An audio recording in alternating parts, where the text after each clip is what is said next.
All right, we didn't get our art ready. We have another new feature, Sexual Follies. Is that what we're calling it? Yeah. Sexual Follies, where basically we attack feminists. That's no. It will cover the whole range of sexual misbehavior in our culture today, and then we'll attack feminists. That's so today. So today, I want to point out an article in the Atlantic Journal called "Why Do Women Bully Each Other at Work?" And this is a really interesting by Olga Kazan. Now, I don't really have bosses in my life. I'm a contractor. I contract for people. And of course, when people pay you, you owe them a debt of, loyalty and service, and you want to give them their money's worth and all that stuff. But it's not quite the same as having a single job where you can be tossed out at any time. But still, I have worked with many women. I'm in the arts. There are a lot of women in the arts. And some of the experiences have been spectacular. The experiences that have been awful in peculiarly feminine ways. Let me put it that way, so that is really interesting. The only enemy I ever made in Hollywood, and I have quit jobs and I've gotten into big arguments, but the only time I ever made an enemy in Hollywood was a woman, a very, very famous woman. I can't tell you who she is because you'll know her, but when I very mildly, in the most polite way, told her that I disagreed with what she was doing with the script, she went ballistic. First of all, she didn't do it to my face. She went ballistic, and she called my agent and screamed at me and yelled at me and really did a lot to torment, and screamed about me and yelled about me and did a lot to torment me. So I have run into these people. But this article is called "Why Do Women Bully Each Other at Work?" And I'm going to change the word. The word he used is obviously the B word, but just to be safe here, I'll call it the witches.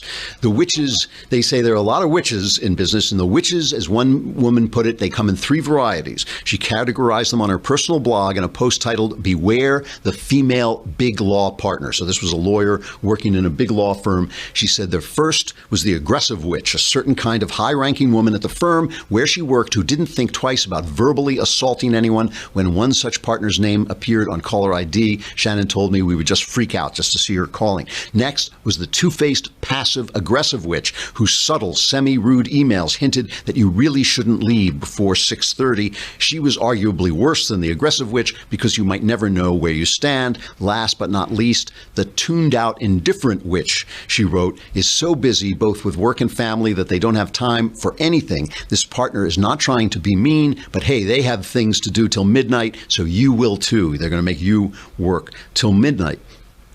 And this woman finally said she left the firm and she went to a place with gentler hours. She later took time off to be with her young children. She now says that if she were returned to a big firm, she'd be wary of working for a woman. And in polls, men and women say this too. Men say it less. Men are more willing to work for women than women are.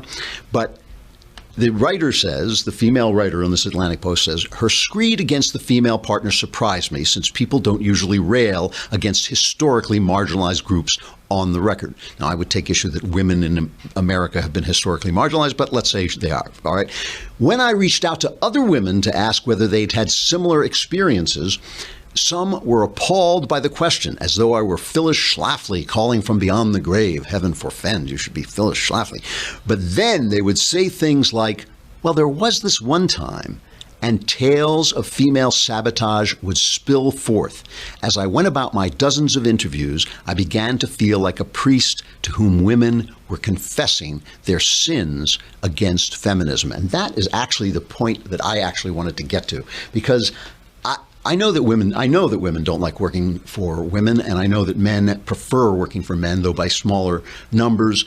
I would say in my life, the best bosses I've had have been men. But, I can't tell. None of us works for so many people that we really have a good selection. And as I say, the women who have been really bad, and I have worked for some really bad women, have all been peculiarly bad in peculiarly feminist ways. But what I want to know is, how is it that feminism has been allowed to co-opt the dreams and desires and opinions of women? This is what I want to know. Why does it take a priest for you to confess your sins against feminism? I have heard this. If I have heard this once, I have heard it 10 times. Of a woman in private conversation will say to me, my daydream